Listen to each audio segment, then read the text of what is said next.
சில நாட்களுக்கு முன்னாடி எப்படியோ சிஎஸ்கே வந்து கப்படிக்க வாய்ப்பு இருக்கா அப்படின்னு நம்ம பேசிட்டு இருந்தோம். ஆனா இப்ப பாத்தீங்கன்னா சிஎஸ்கே பிளே ஆஃப் போகுமான்றதே ஒரு கேள்விக்குறியா தான் இருக்கு.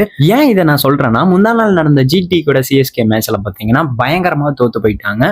இது அவங்களுக்கு பெரிய லாஸ் தான். அதனாலே பாத்தீங்கன்னா இப்ப 6th பொசிஷனுக்கு வந்துட்டாங்க. அந்த மேட்ச் பொறுத்த அளவுக்கு ஜிடி பாத்தீங்கன்னா சேசிங் பண்ணாங்க, சிஎஸ்கே பாத்தீங்கன்னா பேட்டிங் பண்ணாங்க.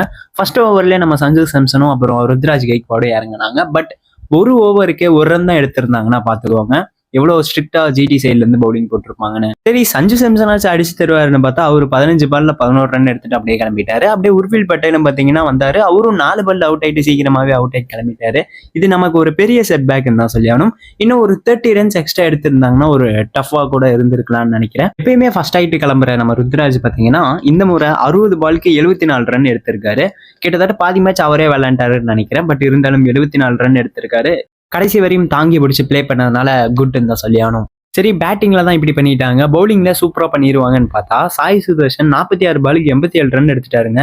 நம்ம பவுலிங் ஸ்பின் பவுலர்ஸ் எல்லாம் இருக்காங்க இல்லையா, அகில் ஹுசைன் அப்புறம் நூர் அகமத், அவங்களோட டெக்னிக்ஸ் எல்லாம் புரிஞ்சு வச்சுக்கிட்டாரு போல சாய் சுதர்ஷன். அதனால சூப்பராகவே ஆடி இருக்காரு. இந்த மேட்ச்ல பாத்தீங்கன்னா நிறையவே மிஸ்டேக்ஸ் பண்ணியிருக்காங்க நம்ம டீம். ஃபர்ஸ்ட் எப்பயும் போல நம்ம சஞ்சு சாம்சனும் ருத்ராஜ் கைக்வாட இறங்குறாங்க. பட் சஞ்சு சாம்சன் பாத்தீங்கன்னா ஒரு ஓவர் ஆடினாரு, அதுல ஒரு ரன் தான் எடுத்தாரு.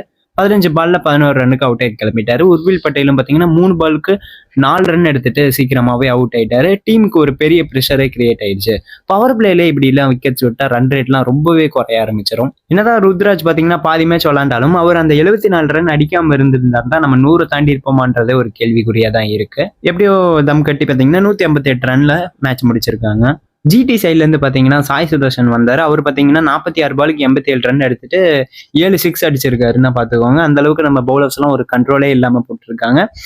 அது மட்டும் இல்லாம இந்த மேட்சை பாத்தீங்கன்னா 16.4 ஓவர்லயே முடிச்சுட்டு கிளம்பிட்டாங்க அவங்க. இந்த மேட்ச்னால நடந்த இம்பாக்ட் என்னன்னு பாத்தீங்கன்னா, என்ஆர்ஆர் ரொம்பவே கம்மி ஆயிடுச்சு. பிளஸ்ல இருந்தது, பிளஸ் 0.118ல இருந்தது, இப்போ மைனஸ் கணக்கில் போயிருக்குன்னா பார்த்துக்கோங்க.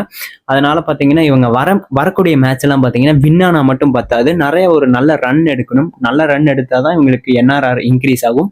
என்ஆர்ஆர்ன்றது ரொம்பவே முக்கியமான விஷயம். First place, second place, third பிளேஸ்க்குலாம் வரதுக்கு, பிளே ஆஃப் போகிறதுக்கு ரொம்பவே முக்கியம் தான் சொல்லி ஆகணும். இப்போ வரைக்கும் நம்ம சிஎஸ்கேக்கு 8 மேட்ச் முடிஞ்சிருக்கு. அதில் பார்த்தீங்கன்னா 3 மேட்ச்ல வின் பண்ணியிருக்காங்க, 5 மேட்ச்ல தோத்துருக்காங்க. நமக்கு 6 பாயிண்ட்ஸ் தான் இருக்கு, 6th பிளேஸ்ல இருக்கும். ஃபர்ஸ்ட் பிளேஸ் வரதுக்கு லாஜிக்கலா நம்மளால வர முடியுமான்னு பார்த்தோம்னா, ரிமைனிங் இன்னும் 6 மேட்ச் இருக்கு இல்லையா, அது எல்லாத்துலயும் வின் பண்ணா 18 பாயிண்ட்ஸ் வரலாம். கிட்டத்தட்ட நம்ம செமிஃபைனலுக்கு போகலாம்னு நினைக்கிறேன். டஃப் கொடுத்தா போக முடியுமான்னு இன்னும் தெரியல. ஸோ இவங்க வரக்கூடிய மேட்ச் எல்லாம் சூப்பரா விளையாண்டு ஒரு நல்ல ரன் எடுத்துட்டாங்கன்னா கண்டிப்பா இவங்க ஒரு செகண்ட் பிளேஸ் போறதுக்காவது வாய்ப்பு இருக்கும். இல்ல இந்த மாதிரிலாம் கப் இல்ல அப்படின்ற மாதிரி நீங்க நினைக்காதீங்க. பிகாஸ் 2010லயும் பாத்தீங்கன்னா இதே மாதிரி தான் ஒரு சுச்சுவேஷன் இருந்தது. இருந்தாலும் மற்ற மேட்ச் எல்லாம் சூப்பரா விளையாடி 2010ல நம்ம தான் கப் அடிச்சிருக்கோம், நம்ம சிஎஸ்கே தான் கப் அடிச்சிருக்கோம். டாப் டீம்ஸான பஞ்சாபும் ஆர்சிபியும் பாத்தீங்கன்னா வரக்கூடிய மேட்ச்ல தோத்தாங்கன்னா நம்ம இன்னும் டாப் ஸ்பாட்க்கு போக நிறையவே சான்ஸ் இருக்கு. ஸோ இவங்க 2 பேருமே ஃபார்ம்ல தான் இருக்காங்க, நிறைய ப்ராக்டிஸும் பண்ணிட்டு தான் இருக்காங்க. இவங்க தோக்கிறதுக்கு சான்சஸ் கம்மி தான், இருந்தாலும் தோத்தாங்கன்னா நமக்கு ஒரு ஆப்பர்ச்சுனிட்டி கிடைக்கும். அப்புறம் ஒரு முக்கியமான விஷயம், எல்லாருமே முந்தா நாள் மேட்ச்ல பாத்தீங்கன்னா தோனின்னு கத்துனாங்கன்னா, ஆனா அவர் பாத்தீங்கன்னா ஃபீல்டுக்கே வரல. இப்ப இருக்கிற ப்ரெஷர்ல மே 2 அன்னைக்கு எம்ஐ மேட்ச் இருக்கு, அப்புறம் மே 5 அன்னைக்கு டிசி மேட்ச் இருக்கு. இது 2 மேட்ச்லயும் பாத்தீங்கன்னா தோனி இம்பாக்ட் பிளேயரா வர நிறையவே சான்ஸ் இருக்குன்னு சொல்லியிருக்காங்க. கண்டிப்பா அவர் வருவாருன்னு தான் நினைக்கிறேன். வர மே 2 அன்னைக்கு பாத்தீங்கன்னா நம்ம பங்காளியான எம்ஐ கூட தான் நம்ம மேட்ச் இருக்கு. அவங்க பழைய பாகையை வச்சுட்டு நம்ம எவ்வளவு ஃபோர்ஸ் காட்டி ஆட போறாங்கன்னு தெரியல. அந்த மேட்ச்லயும் நம்ம ஜெயிப்போமா இல்லையான்னு தெரியல. பிகாஸ் போன மேட்ச்ல 103 ரன் வித்தியாசத்துல நம்ம ஜெயிச்சிட்டோம்.